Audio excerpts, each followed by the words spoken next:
नमस्कार, आप सभी का स्वागत है फ्लक्स ऑनलाइन स्टडी चैनल पर। और आज हम याद करने जा रहे हैं संविधान की अनुसूचियाँ। इनको याद करने की एक छोटी सी ट्रिक बनाई है। इसमें आपको क्या करना है, बस एक स्टोरी में सुना रहा हूँ, वो सुनते जाना है। ठीक है। नॉर्मल बात ये जान लो कि संविधान की 12 अनुसूचियाँ हैं और उनमें जो इम्पोर्टेंट है वो 6-7 ही हैं। तो हम एक नॉर्मल सी स्टोरी सोचते हैं। जैसे हमने मान लिया कि हमें कुछ लोग चाहिए थे, नेता बनाने थे हमें कुछ लोग, तो हम उनको ढूंढने के लिए निकलते हैं। ये स्टोरी है, काल्पनिक स्टोरी है। इसको रिलेट मतलब केवल इसको याद करने के लिए मैंने बनाया है। इसका वास्तविकता से कोई लेना देना है नहीं। तो हम कुछ लोगों को ढूंढने निकलते हैं नेता बनाने के लिए। तो हम जाते हैं सबसे पहले राज्यों में। ठीक है। तो पहला जो अनुसूची है वो राज्य से रिलेटेड है। ये बात हमें क्लियर हो गई यहाँ से, तो है ना। पहली जो अनुसूची है उसमें राज्यों के नाम हैं और उनके न्यायिक क्षेत्र हैं। संघ एवं राज्य की जो सीमाएं कहाँ तक हैं वो वगैरह उसके बारे में है पहले में। लेकिन अभी हम स्टोरी को कंटिन्यू करते हैं।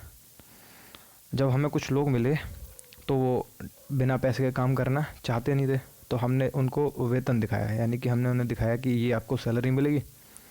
तो उन्होंने तुरंत शपथ ले ली, वेतन देख के शपथ ले ली। तो सेकंड अनुसूची वेतन से रिलेटेड है और थर्ड शपथ से रिलेटेड है। अभी किसकी शपथ है वो हम आगे बात करेंगे, केवल याद करने का तरीका है। अब इसके बाद क्या हुआ कि उन लोगों ने मांग की कि हमको राज्यसभा में किस हिसाब से प्रतिनिधित्व मिलेगा, इसके बारे में बात करी।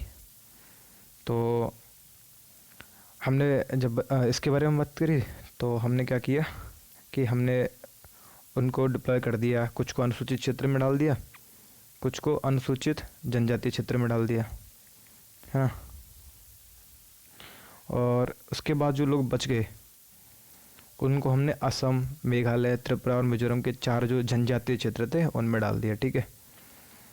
तो यहाँ तक बात क्लियर होगी। पहले में क्या था, हमने राज्यों में उनको ढूंढा था। जब वो लोग मिल गए थे तो उनको हमने वेतन का लोभ दिया था। उसके बाद उन्होंने शपथ ले ली थी और उन्होंने राज्यसभा में अपनी सीट मांगी थी। हमें कैसे कैसे सीट मिलेंगी वो बता दीजिए। हमने क्या किया, उनमें से कुछ को अनुसूचित क्षेत्र में, कुछ को अनुसूचित जनजातीय क्षेत्र में डाल दिया। 5वें में पहुँच गए, 5वीं अनुसूची में पहुँच गए और 6ठी अनुसूची में पहुँचे तो असम, मेघालय, त्रिपुरा और मिजोरम की बात आ गई। अब क्या होता है, यहाँ तक बात हो जाती है, हमने सबको डिप्लॉय कर दिया, अपने अपने राज्यों में डाल दिया। इसके बाद बात क्या होती है कि वो लोग बात करते हैं कि हम तो राज्यों में आ गए, तो केंद्र को कितनी शक्ति है, हमको कितनी शक्ति है, इसके बारे में बात होनी चाहिए, हमको पावर मिलनी चाहिए। तो 7वीं अनुसूची आ गई, केंद्र राज्यों के बीच शक्ति का बंटवारा आ गया।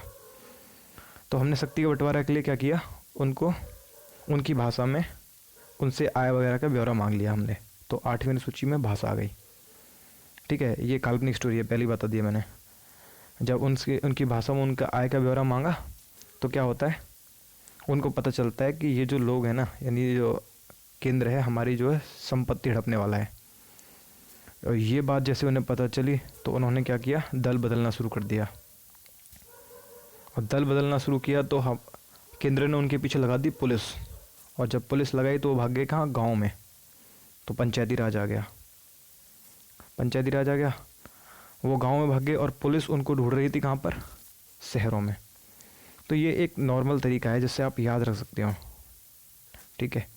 ये डिटेल नहीं है, ये केवल एक छोटी सी स्टोरी बना दी है। इस स्टोरी से आप याद रख पाओगे कि कैसे 7वां, 8वां, 9वां, 10वां, 11वां, 12वां आराम से याद हो पाएगा।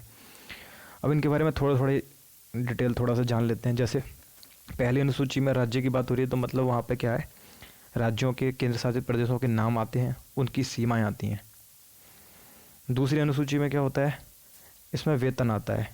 वेतन और मतलब विशेषाधिकार आते हैं। किन किन के आते हैं, राष्ट्रपति के, राज्यपाल के, लोकसभा के अध्यक्ष के, उपाध्यक्ष के, राज्यसभा के सभापति के, उपसभापति के, और विधान परिषद के सभापति वगैरह हैं।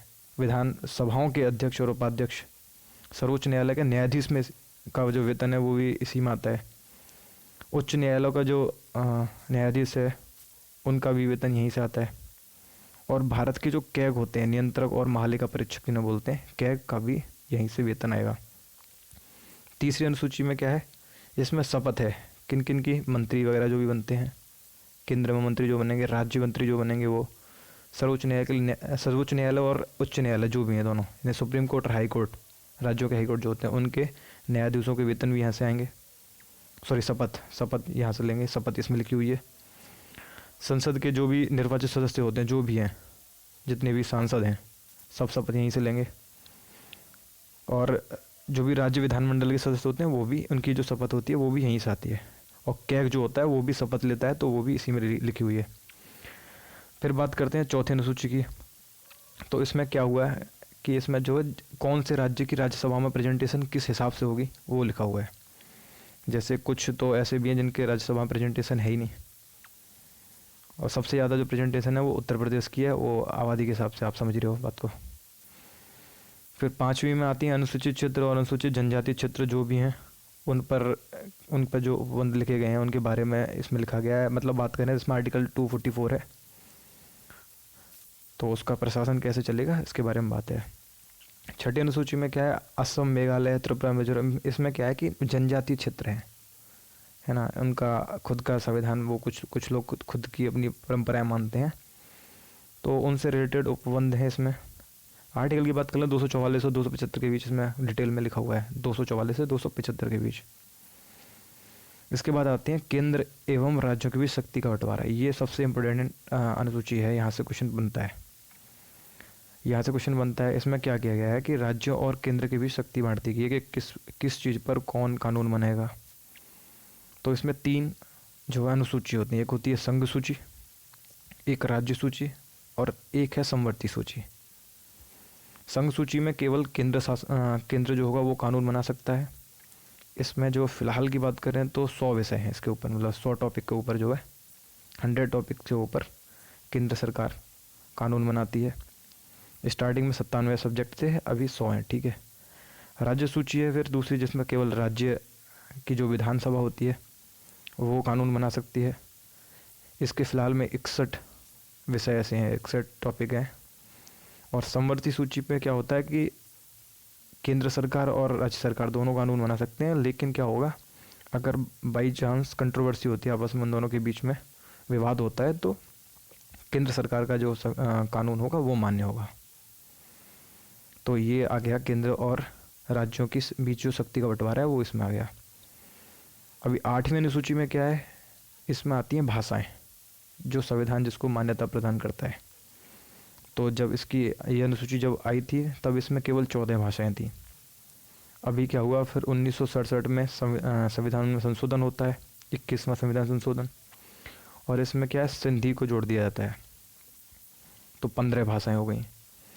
फिर 1992 में 71वां संशोधन होता है, और कोंकणी जो कि गोवा में बोली जाती है, और मणिपुरी जो मणिपुर में बोली जाती है, और नेपाली जो कि हमारे अगर राज्यों की बात करें तो हमारे एक राज्य में केवल बोली जाती है, सिक्किम में, इसको ऐड कर दिया जाता है। फिर 2003 में क्या होता है कि 92वां संशोधन होता है, इसमें मैथिली, संथाली, डोगरी और बोडो जोड़ी जाती हैं। ये क्वेश्चन बनेगा कि मैथिली कहाँ की भाषा है, तो बिहार झारखंड की। संथाली कहाँ की भाषा है, संथाली बोली जाती है असम में, बिहार में, झारखंड में, और नॉर्थ ईस्ट के राज्यों में, बहुत सारे राज्यों में बोली जाती है। और सबसे इम्पोर्टेंट क्वेश्चन जो बनता है वो है डोगरी बोली जाती है जम्मू कश्मीर में। और बोडो भाषा की बात करें तो बोडो को लेके तो अभी काफ़ी दिन तक कंट्रोवर्सी हुई थी। बोडोलैंड की मांग होती है, पश्चिम बंगाल के कुछ इलाके हैं वहाँ पर ये बोडो भाषा बोली जाती है। फिर बात करें 9वीं अनुसूची की, तो इसमें क्या होता है कि कुछ लोग उस टाइम तक जमींदार थे, जब देश आज़ाद हुआ था, जमींदारी प्रणाली चल रही थी, तो उसको ख़त्म करने के लिए कानून में सबसे पहला संशोधन हुआ था 1951 यानी 1951 में, और इस अनुसूची को ऐड किया गया था। इसमें केवल 13 सब्जेक्ट थे, 13 अधिनियम थे। बाद में अभी के टाइम में 284 हैं, लेकिन स्टार्टिंग में 13 थे, तो ये याद रखना पड़ेगा कि अभी 284 हैं। इनमें क्या होता था कि इन पर मतलब एक बार मतलब सुप्रीम कोर्ट जो है इन पर निर्णय नहीं लेता था। अभी बाद में 2007 के बाद ऐसा हुआ है कि इनमें भी कानून की समीक्षा की जा सकती है, ऐसा कुछ है। फिर बात करते हैं 10वीं अनुसूची। 10वीं अनुसूची से क्वेश्चन पूछा ही जाता है हर एक एग्जाम में लगभग। पहले ये जान लो ये आई किस लिए थी। उस टाइम क्या होता था, जब ये आई उससे पहले काफ़ी ज़्यादा लोग दल बदल करते थे, किसी और पार्टी के चुनाव चिन्ह पर जीत गए चुनाव और दूसरी पार्टी को सपोर्ट कर दिया, तो ऐसा चलता था। तो 10वीं अनुसूची 1985 में 52वां संशोधन करके, क्वेश्चन आंसर थोड़ा याद रख लो, 52वां संशोधन है 1985 में, और दल बदल रोधी कानून इसमें है। फिर आती है 11वीं अनुसूची, इसमें पंचायत की शक्तियाँ हैं, यानी कि जो हमारे राष्ट्रपिता थे महात्मा गांधी थे, उनकी सबसे फेवरेट चीज़ यही थी, पंचायती राज की बात करते थे वो। तो पंचायत की शक्तियाँ और जिम्मेदारियाँ इसमें लिखी हुई हैं। इसमें टोटल 29 सब्जेक्ट हैं, 29 विषय हैं, ये याद रखना पड़ेगा, 29।